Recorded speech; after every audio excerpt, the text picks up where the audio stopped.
नमस्कार। तो 2026 ओडिशा आरआई परीक्षा को नहीं बहुत किछे कथा उठुची, बहुत कन्फ्यूजन, बहुत प्रश्न। किंतु आदौ चिंता करंतुनी। आज आमे एई सबु द्वंद्व को एकदम सफा करी देबा और प्रतिटी परिवर्तन को पूरा क्लियर करी बुझिबा। तेबे आउ डेरी न करी चलंतु सिद्धा टॉपिक को जिबा।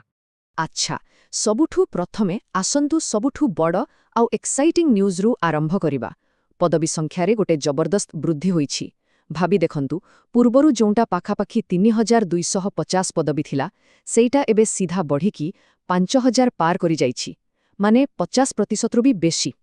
एइटा प्रार्थीमानंक पई गोटे बहुत बड़ सुजोग, एथिरे कोनोसी संदेह नाही।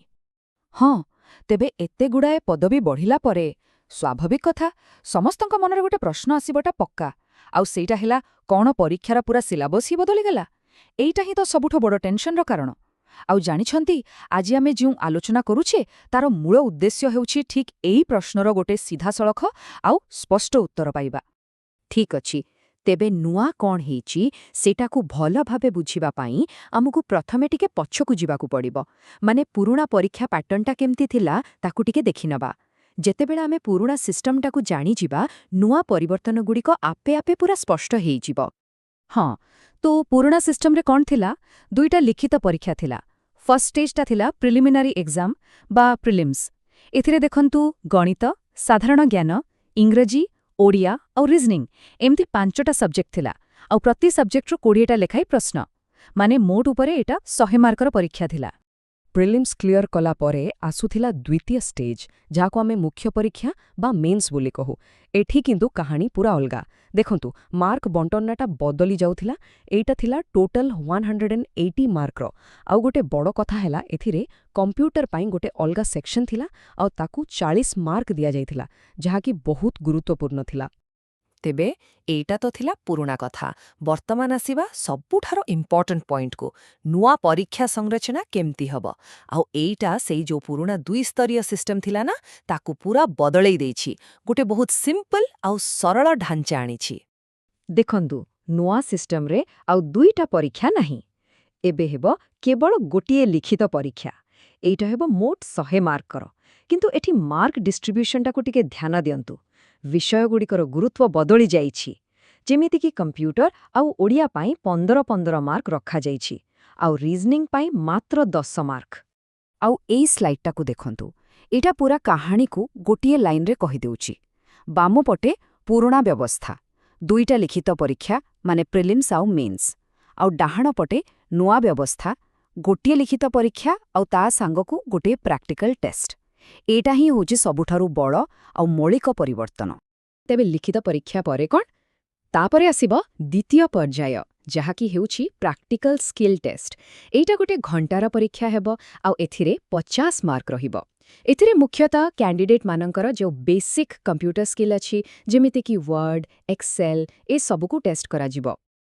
हो, एपर्यंत तो आमे परीक्षार नुआ पैटर्न विषय जानी गले।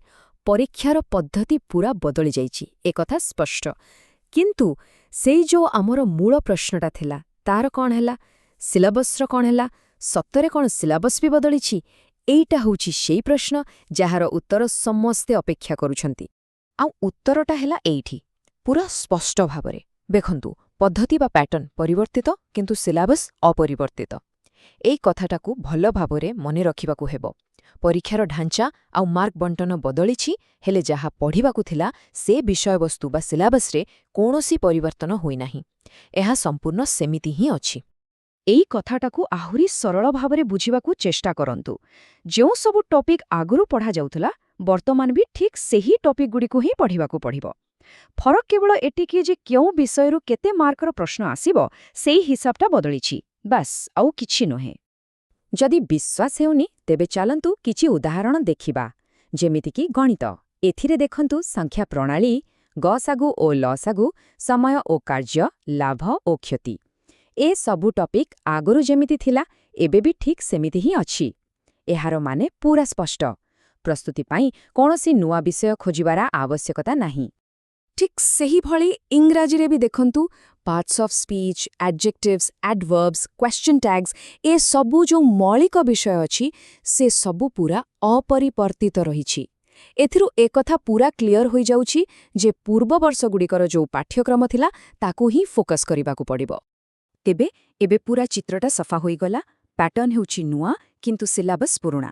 ତ ଏବେ ପ୍ରଶ୍ନ ଆସୁଛି ଯେ ଏହି ନୂଆ ପ୍ୟାଟର୍ନରେ ସଫଳ ହେବା ପାଇଁ ପ୍ରସ୍ତୁତି କେମିତି କରାଯିବ? କ'ଣ ହେବା ଦରକାର ଷ୍ଟ୍ରାଟେଜି? ଚାଲନ୍ତୁ ଆଗକୁ ବଢ଼ିବା ପାଇଁ ଗୋଟେ ସ୍ପଷ୍ଟ ରୋଡ୍ ମ୍ୟାପ୍ ଉପରେ ନଜର ପକାଇବା। ଦେଖନ୍ତୁ, ଏହି ସରଳ କିନ୍ତୁ ବହୁତ ପାୱାରଫୁଲ୍ 3 ପର୍ଯ୍ୟାୟର ରଣନୀତି ହିଁ ସଫଳତାର ମୂଳ ମନ୍ତ୍ର। ଫାର୍ଷ୍ଟ, ସିଲାବସ୍କୁ ପୁରା ଭଲ ଭାବରେ ଆୟତ୍ତ କରନ୍ତୁ। କେଉଁ ବିଷୟରେ କ'ଣ ଟପିକ୍ ଅଛି ସବୁ ଜାଣି ରଖନ୍ତୁ। ସେକେଣ୍ଡ, ଭଲ ରିଭିଜନ୍ ପାଇଁ ସଠିକ୍ ଭାବରେ ନୋଟ୍ସ ବନାନ୍ତୁ। ଆଉ ଥର୍ଡ, ଯାହାଟି ସବୁଠୁ ଗୁରୁତ୍ୱପୂର୍ଣ୍ଣ, ନିୟମିତ ଭାବେ ପ୍ରାକ୍ଟିସ୍ କରନ୍ତୁ। ଯେତେ ପାରୁଛନ୍ତି MCQ ସଲ୍ଭ କରନ୍ତୁ। ତେବେ ଏବେ ସବୁକିଛି ସାମ୍ନାରେ ପୂରା ସ୍ପଷ୍ଟ। ପରୀକ୍ଷାର ପଦ୍ଧତି ଜଣାଅଛି, ସିଲାବସ୍ ବି ସ୍ଥିର ଅଛି।